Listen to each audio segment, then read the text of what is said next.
Ayun mga ka-DIY, welcome back to our YouTube channel. So for today, meron nga pala tayong re-reviewin na bagong product from O2 Project Philippines. So pinadala nila to sa atin, saktong-sakto no.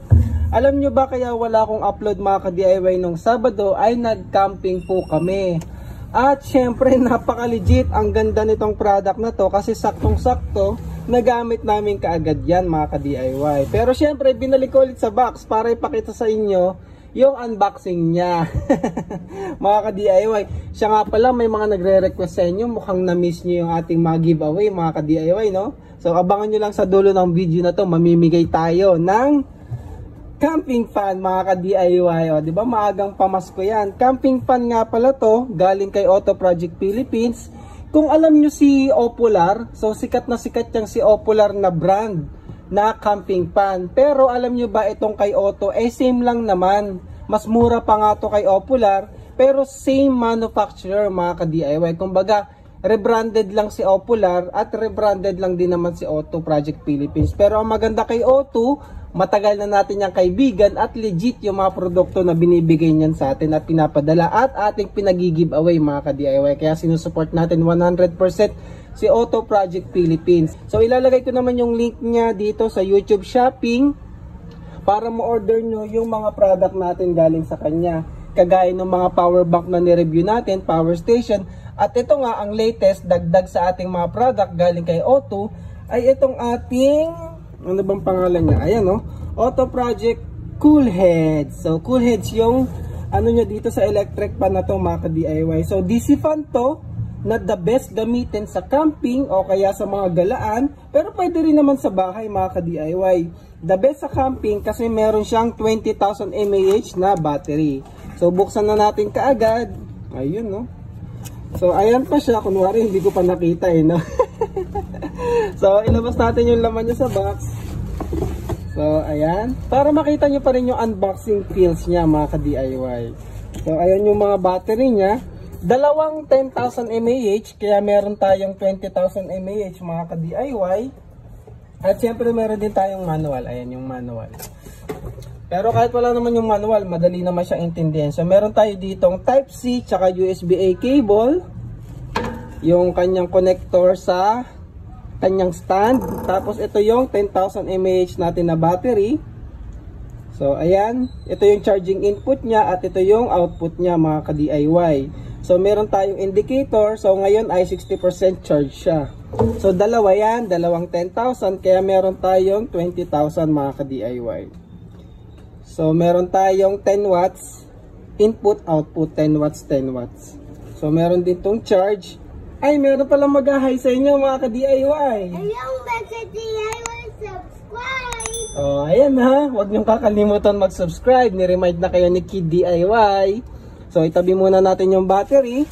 At syempre, panghuli yung fan. At ito naman yung kanyang tripod mga ka-DIY. Kasi pwede siyang desk fan, pwede rin siyang stand fan. So ayan, ito yung stand fan niyan. Nabubuka natin yung tripod na yan. And then napapahaba natin. Depende sa height na gusto nyo mga ka-DIY. And then ito, dito lang natin to isushoot. And then ito, i-connect na natin sa ating fan mga ka-DIY. So mamaya ipakita ko sa inyo, itabi ko muna. At syempre, ang pinali natin yung ating mismong fan. 10-inch nga pala yung lapad nito mga ka-DIY. So, lagpas isang dangkal ko mga ka-DIY. So, tanggalin natin ang unboxing pills. Syempre, mayroon yung plastic. Protective plastic.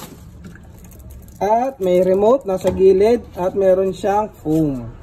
So, yung remote, magnetic nga pala itong mga ka-DIY. So, pwede siya dito sa gilid. O, diba? Magnetic yan mga ka-DIY. Kaya hindi siya basta-basta malalaglag. So, buksan natin.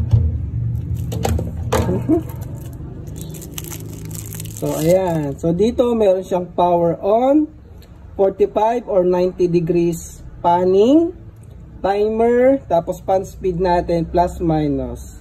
So, pull out the insulator before using. May plastic kasi to para dun sa battery. So, tinanggal ko na mga ka-DIY. So, ayan yung remote. Dito natin ididikit. May magnet siya. Ayun, no? May magnet. Magnetic. So, hindi naman siya mawawala basta-basta. Pero, ayan. Ito na yung ating mismong DC fan mga ka-DIY. Natitilt siya, no? Yuko, tingala, yuko, tingala. And then, nagsuswing to. Parang totoong electric fan mga ka-DIY. Yun nga, either 45 degrees, so medyo konti lang yung fanning niya. Fanning talaga yung fanning. O kaya 90 degrees, yung medyo mas malaki yung fanning niya mga ka-DIY. Ngayon, ito naman yung ating 7-speed nga pala to mga ka-DIY ha. So, pinakamababa, minus, tapos pinakamataas, plus. Tapos, para i-on siya, pindutin nyo lang to mga ka-DIY. Ay, wala pala yung battery. Testing lang.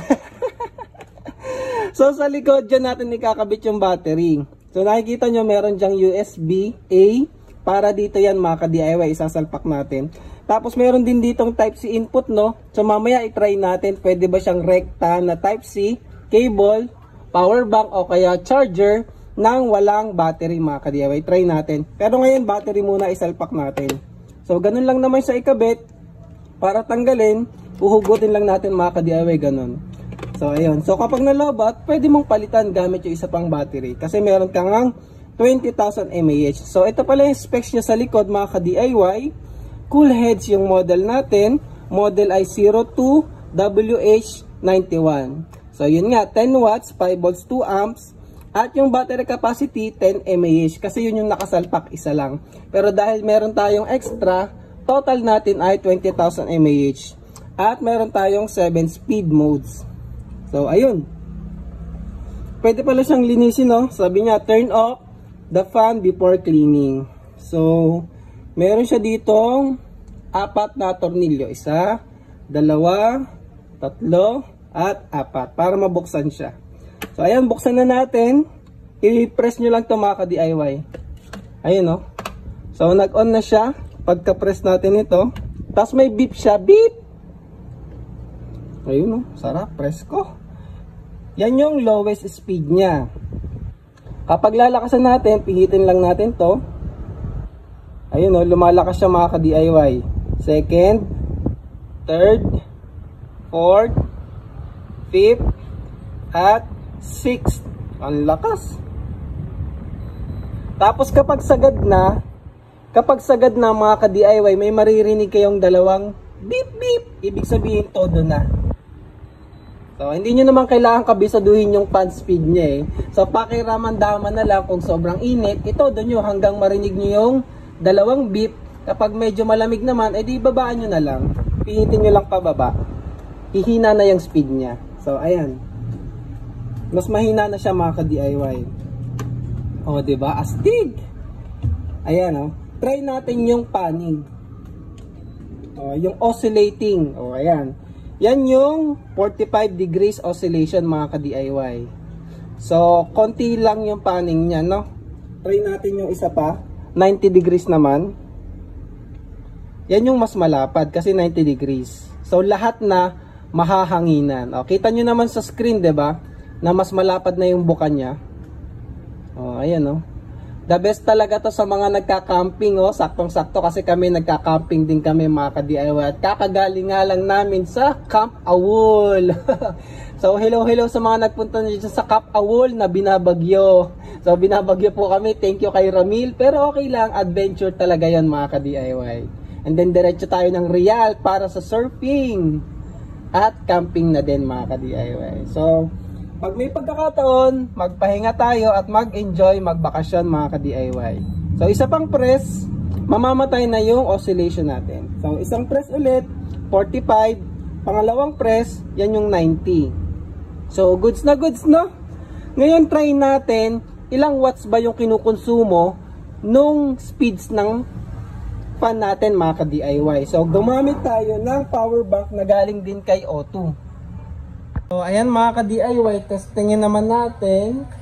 I-power siya ni Auto Project Power Bank. So, ito rin yung power bank natin dati. Di ba nga meron tayong Type-C saksakan sa likod, try natin siya i-power. Pero, para nga pala ikabit sa tripod, ayan siya.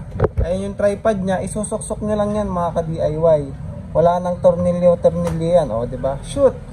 Meron ka ng stand fan. So, pwede pang taasan yan ha. Binaba ko lang para pumasok sa frame ng camera. So, ayan no. So, ayan siya. Ngayon, isaksak natin yung ating power bank. I-power natin siya gamit yung power bank walang battery. So, ayan. So, nakakabit na mga ka-DIY. So, gamitin natin yung remote para naman ma-experience nyo. Siya nga pala, may timer din yan ha. 1, 2, 4, 8 hours. So, pag pinindot nyo yung timer, i-on muna natin. So, ayan, naka-on na siya. Pa-swing pa natin. Swing. O, yan, o. Sosyalin. Timer. Ayun, o.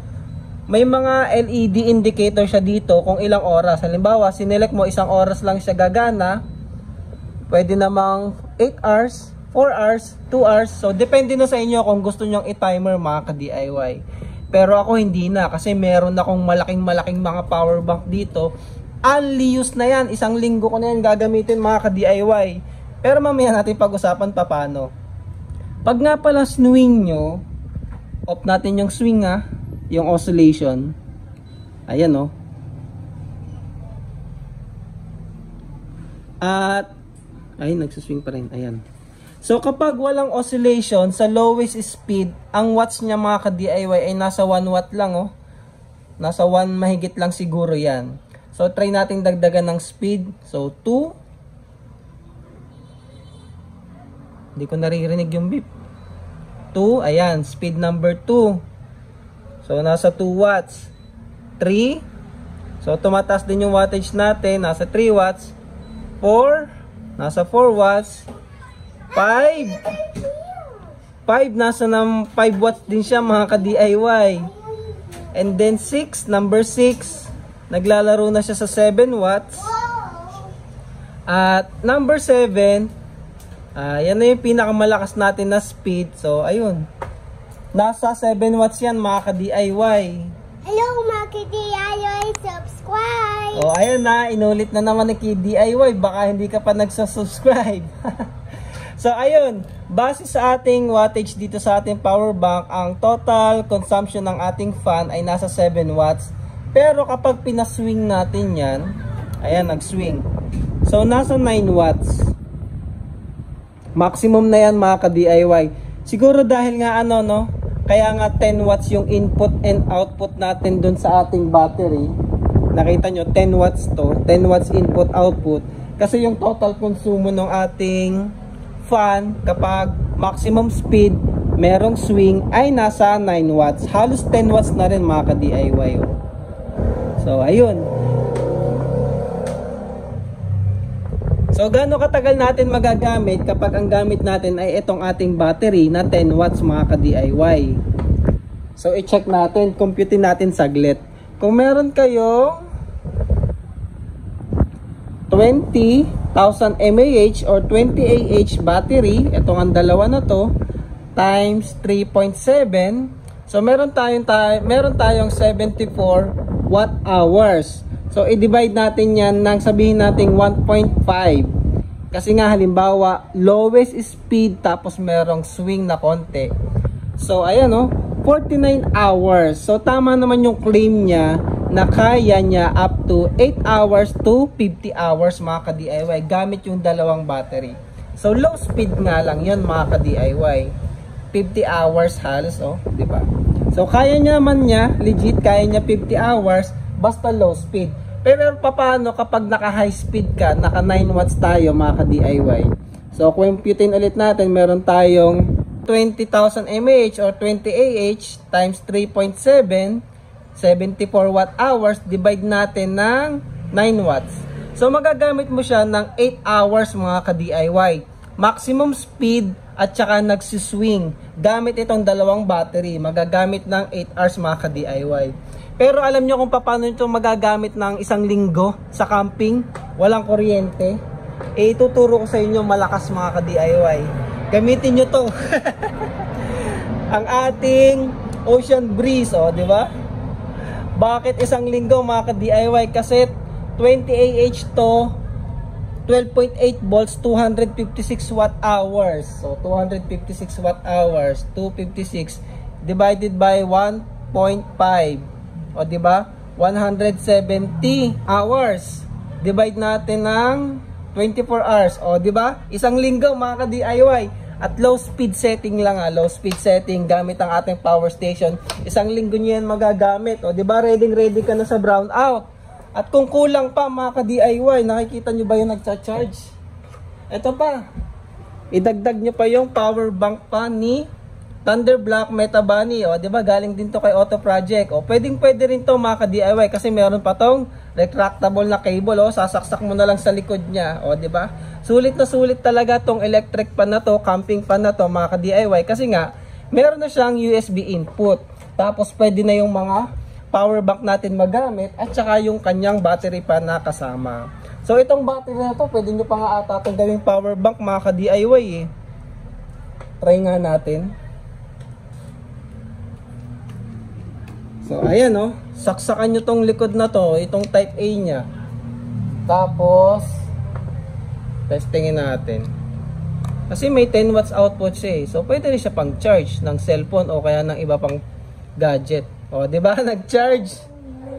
So, meron ka ring power bank mga ka-DIY kasi maliit nga lang na power bank, 10,000 mAh power bank na merong 10 watts na output. O, di ba? Charging. Eh, yung kableng ginamit ko maliit kaya mahina lang yung output. Pang ilaw lang kasi itong mga ka-DIY. Pero ayun, meron ka na ditong maliit na pocket power bank. Pang emergency lang kapag walang-wala talaga at kailangan, may power bank ka gamit itong dalawang battery na kasama ng ating camping pan, cool heads, o di ba? Goods mga ka-DIY, multi-purpose na, multi-use pa kasi pwede mo siyang gamitin gamit ang mas malaking power bank. Pwede nyo rin tong isaksak, o di ba? Tinanggal ko mga ka-DIY. Isaksak natin dito sa outlet. So gamit ito, ayan, charger. Pwede rin yan mga ka-DIY basta type C nga. O di ba? So, goods na goods mga ka-DIY. Kung gusto nyong manalo ng ganitong camping pan mga ka-DIY, syempre alam nyo na yung gagawin. Comment nyo lang yung Facebook profile nyo dito sa video na to. And then sa Facebook account nyo mga ka-DIY, i-post nyo lang tong video na to in public and magtag lang kayo ng 5 katao. Yun lang para sa video na to mga ka-DIY and thank you for watching. Sana kayo yung manalo ng fan na to. Baka ikaw na yun. Ano pang hinihintay nyo mga ka-DIY? Share na. So maraming salamat ulit kay Auto Project Philippines sa walang sawang pagpapadala sa atin ng mga product for review at for sharing. And kung interested kayo mga ka-DIY, check nyo lang tong link dito sa screen mismo, YouTube Shopping. Mabibili nyo yan, gamitan nyo lang ng voucher para makamura kayo. Sulit na yan mga ka-DIY. Thank you for watching.